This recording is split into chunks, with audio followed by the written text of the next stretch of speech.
Okay, so now let us start with the another structure, inorganic benzene, which is B3N3H6. Again, we are going to use the principle think hexagon, which is again the law of nature.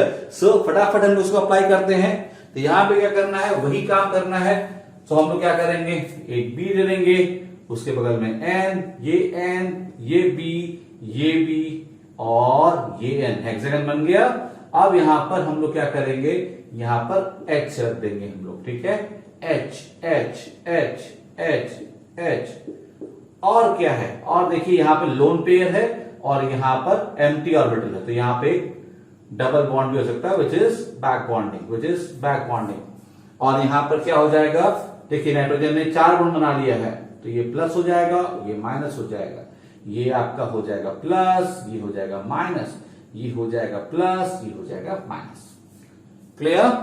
कैसे सोचा हम लोगों ने बोला कि think hexagon के हिसाब से हमारा स्ट्रक्चर जो होना चाहिए वो हेक्सागन में होना चाहिए.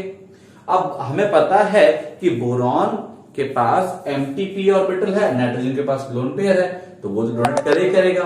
तो यहां पर एक बैक बॉन्डिंग का केस बन रहा है, isn't it? तो ये बना लिया हम लोगों ने और हम लोगों ने एच रख दिया. क्लियर? Very simple. आपको ये डाउट हो सकता है कि मैंने इस बार बीबी या एनएन बॉन्ड नहीं रखा.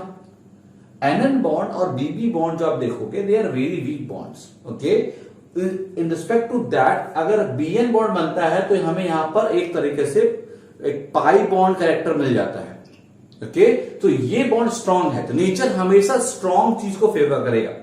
ओके, सो हमारे पास जो भी स्ट्रक्चर बनने वाला है, नेचर बना रहा है, तो that should have minimum energy. और इस केस में because of multiple bond formation minimum energy is ensured. आपको ऑलरेडी पता है NN bond and BB bonds are weak bonds. Isn't it?